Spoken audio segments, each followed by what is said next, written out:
Hi guys, welcome back. Yes, I realize that Halloween is over, but today is the Day of the Dead, Dia de los Muertos. Excuse my horrible Spanish. Anyways, today I am paying tribute to my Mexican roots. Yes, you heard me correctly, Mexican roots. Stick around, I'll show you how I did it. So I'm starting out first with a very light wash of water-activated body paints. This is white with just a hint of blue, and I'm taking a light, very light wash all over the face.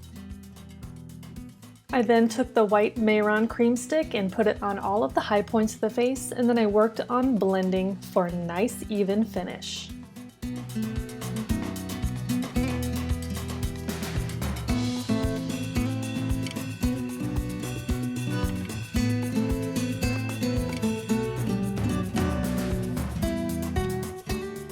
So just when I was thinking I was good and ghostly, I did another layer of the white cream paint and another layer of blending. I wanted the finish to be very smooth. So now with a regular gray eye pencil, I'm mapping out all of the hollow areas of the face around the eyes, the jawline, on the nose you'll see, and then I'm also mapping out on my forehead and chin where the marigold flower is going to go. The shape of the nose hole is kind of like an upside down tooth.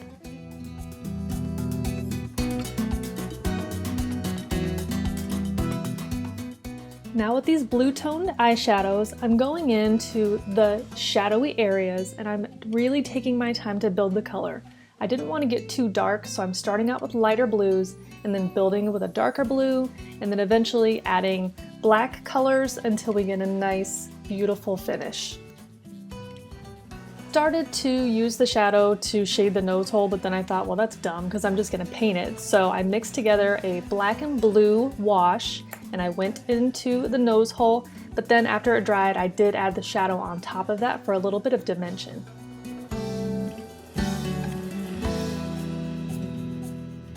I'm now going into those darker areas with a deeper toned shadow to help build that color. You really need to take your time with this because it will get muddy very quickly and it's hard to recover after that.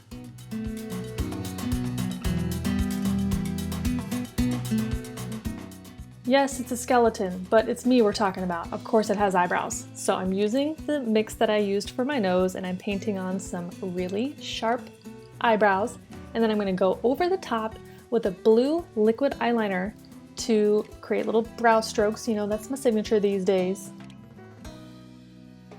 So again, I'm going in with darker shadows to deepen that color, and then I'm going to take a bright electric blue color and I'm going to accent around the bones to try to give it a little bit more dimension. So you'll see that I'm accenting around the high points of the cheek to make it look like there's a little bit of a curvature around the eye socket and up on the temple area and all around the other areas of the face as well.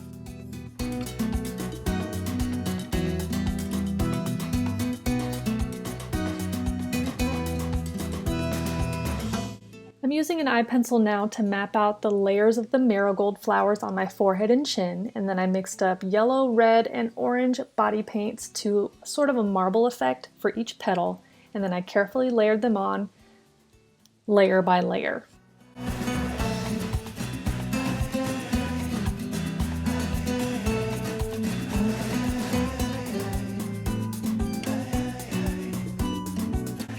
I'm now going in with a small liner brush with a darker red tone color to add some details to each of the petals to create more shadowing and dimension and really make it look like a 3D flower, like a marigold.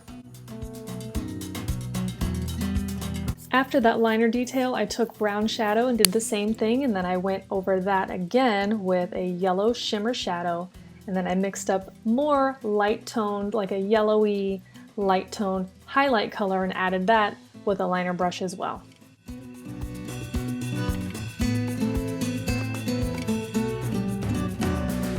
I wanted to keep the extra details pretty simple since the flower was so elaborate, so I just did this upside down heart shape, and then I also took this electric blue colored eyeshadow and mapped out where all of the little jewels were going to go. And then what that does is it's giving sort of a glowing effect because the jewels are going to be an opposite color. I used a dark kohl liner around my eyes just to sharpen them up a little bit, and then added a little bit more blue shadow on the eyelids. And then I started mapping out the teeth.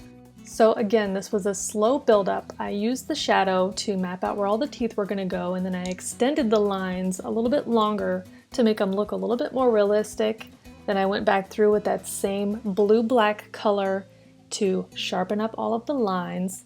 And then what you see here is I'm making sort of a V shape on all of the ends, and what that does, once you smudge it out and add the shadows, it makes it look like more realistic teeth. I added shadow to my inner lip area to darken that up and make it look a little bit nicer, and then it's time for jewels. These came from the craft store. You get them in the scrapbooking section. They already have glue on the back, so you just have to pick them off with a tweezer and set them on your skin. They stick really nice.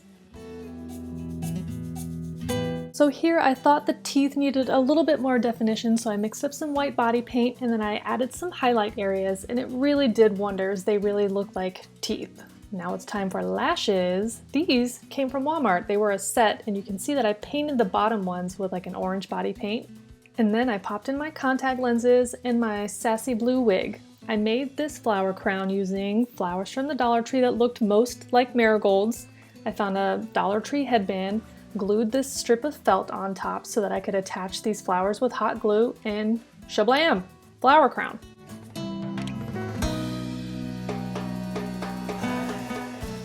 So here is where I regret not getting a costume together, but you know what I do have? Haha! Wait 1 second. Black body paint.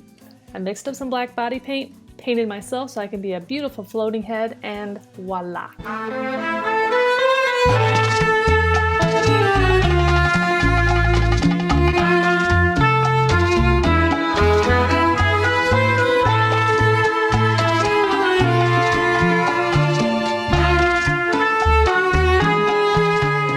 Thank you so much for hanging out today and for watching this video. I really love doing these costume looks, and I hope that you enjoyed this past month of Halloween fun. If you liked this video, please share and leave a comment. I upload new videos here on YouTube every Thursday at noon, so make sure you subscribe so you don't miss anything.